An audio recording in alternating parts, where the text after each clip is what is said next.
அஸ்ஸலாமு அலைக்கும். இன்றைக்கி வாங்க பழம்பொரி பொரிக்க நான் மைதா மாவு எடுத்துருக்குறேன்.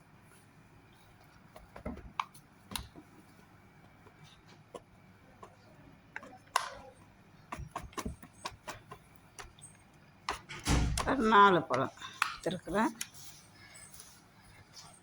அதுக்கு கொஞ்சம் மஞ்சத்தூள், ஒரு சிட்டிகை, சும்மா ஒரு பேருக்கு அவ்வளோதான், உப்பு.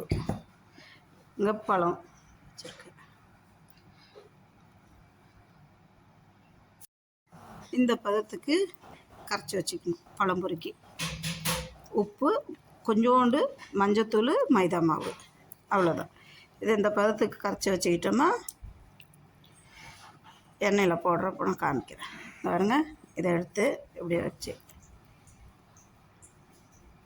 இப்படியே எடுத்து எண்ணெயில் பொரிக்கிறது.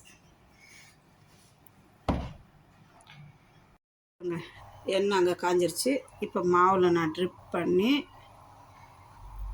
இதை எடுத்து அப்படியே எண்ணெயில் போட போகிறேன்.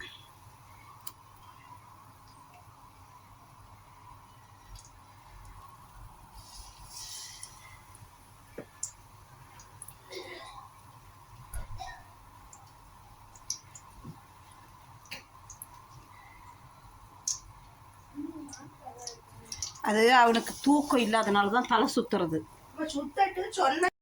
இங்கே பாருங்கள், பழம் பொரித்து எடுத்து வச்சுருக்குறேன். நோம்பு திறப்பேன். அஸ்ஸலாமு அலைக்கும். இங்கே பாருங்கள், இன்றைக்கி பழம்பொரி பொரிச்சிருக்கிறேன். பழம்பொரி பொரிக்க கொஞ்சம் மைதா மாவு, லேசாக உப்பு, கொஞ்சம் மஞ்சத்தூள், நேந்திரப்பழம். நேந்திரப்பழத்தை உங்களுக்கு எந்த சைஸில் வேணுமோ அது மாதிரி கட் பண்ணி எடுத்துக்கிட்டு மாவை கலக்கிட்டு பஜ்ஜி மாவு மாதிரி கலக்கி எடுத்துகிட்டு நேந்திரப்பழத்தை முக்கி எண்ணெயில் பொரித்து எடுக்க வேண்டியது. நேந்திரப்பழம் இதை மலையாளி பழம்பொரின்னுவாங்க. இது பக்கோடான்னு நம்ம தமிழில் சொல்லுவோம். மலையாளத்தில் உள்ளி வடைன்னுவாங்க. இது சீஸ், அதை நம்ம ஊரில் பன்னீர்னுவோம். இது பாலாடை கட்டி சீஸ். இது உருளைக்கிழங்கு. இது சிக்கனு, உருளைக்கிழங்கு, சீஸ். அப்புறம் நோன்பு திறக்க ஜூஸு.